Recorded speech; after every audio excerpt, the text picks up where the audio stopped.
음성을 내가 들으니 사랑하는 말일세.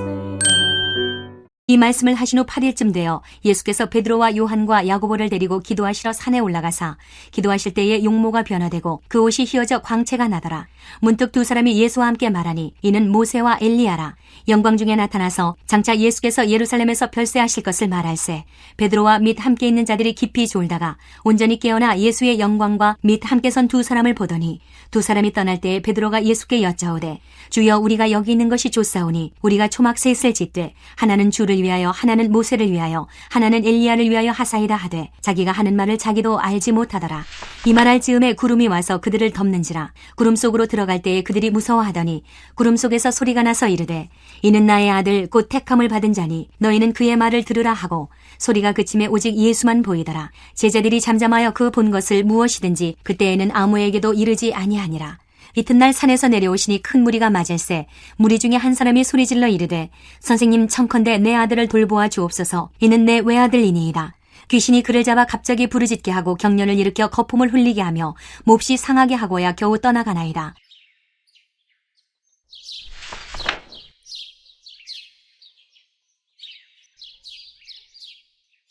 안녕하세요. 큐티 나누는 가족 아나라입니다.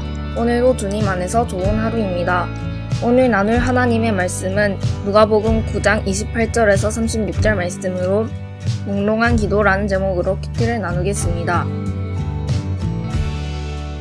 오늘 예수님께서 제자들에게 자기 부인과 십자가를 지고 따를 것을 말씀하시고 8일쯤 되어 베드로와 요한과 야고보를 데리고 기도하러 산에 올라가십니다. 그리고 예수님께서 기도하시는데 이때 예수님의 용모가 변화되시고 옷이 휘어져 광채가 나셨습니다. 우리도 기도하면 하나님께서 우리를 영적으로 씻어주시고 빛이 나게 해주실 줄로 믿습니다. 기도하실 때 용모가 변화되고 그 옷이 휘어져 광채가 나신 예수님의 곁에서 두 사람이 함께 대화를 합니다.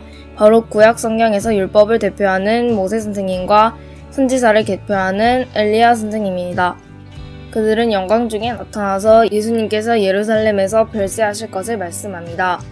여기서 별세가 무슨 말씀인지 잘 몰라서 찾아보니 헬라어로는 엑소도스라고 하는데 이 말은 나감, 출발이란 뜻으로 죽음을 의미한다고 합니다. 즉 영광 중에 나타난 모세와 엘리야 선생님이 전한 예언은 예수님께서 예루살렘에서 돌아가신다는 말씀이었던 것입니다.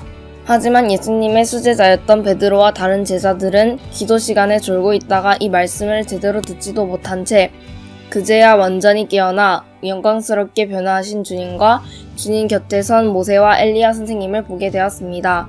참 굉장하고 영광스러웠을 것 같습니다. 그래서 베드로가 말합니다.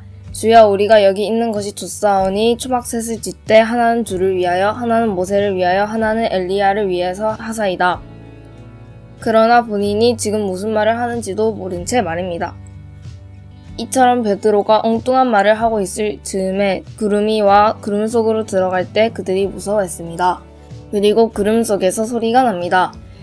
이는 나의 아들 곧 택함을 받은 자니 너희는 그의 말을 들으라.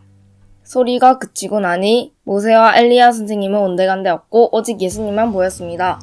베드로와 및 함께 있는 자들은 자기들의 앞에서 일어난 이 놀라운 일들이 무엇을 의미하는지 알지 못했습니다. 아니 그저 자기들이 보고 싶은 것만 보고 듣고 싶은 것만 듣고 싶었을 것입니다. 그들은 예수님께서 예루살렘에서 돌아가신다는 것은 부정하고 싶었을 것입니다.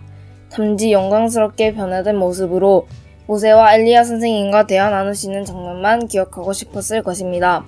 이와 비슷한 일이 마 16장에도 나오는데 그때도 예수님께서 예루살렘에서 죽으실 것을 말씀하시자 베드로는 예수님을 붙들고 항번하며 말했습니다. 주여 그리 마옵소서 이 일이 결코 주에게 미치지 아니하리이다. 젊은 선생님을 오냐오냐 해주니까 헛소리를 한다고 생각했을 수도 있습니다. 왜 베드로는 그랬을까요? 아마도 기도 시간에 졸았기 때문이 아닐까요?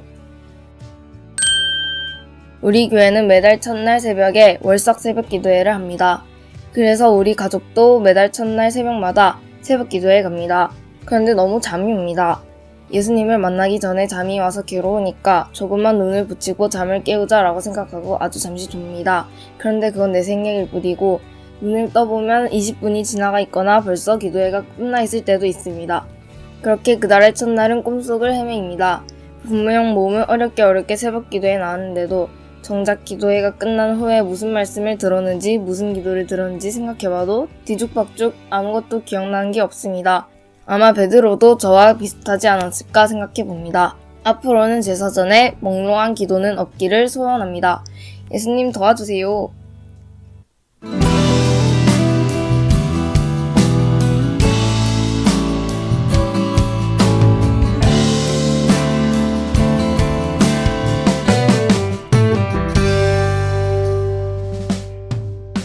오늘은 몽롱한 기도라는 제목으로 퀴즈를 나누었는데요. 기도하러 와서 졸거나 딴짓해서 영적으로 잠들어 있는 Q9이 아니라 열심히 기도드려서 예수님처럼 영적으로 빛나는 Q9 여러분이 되시길 주님의 이름으로 축복합니다.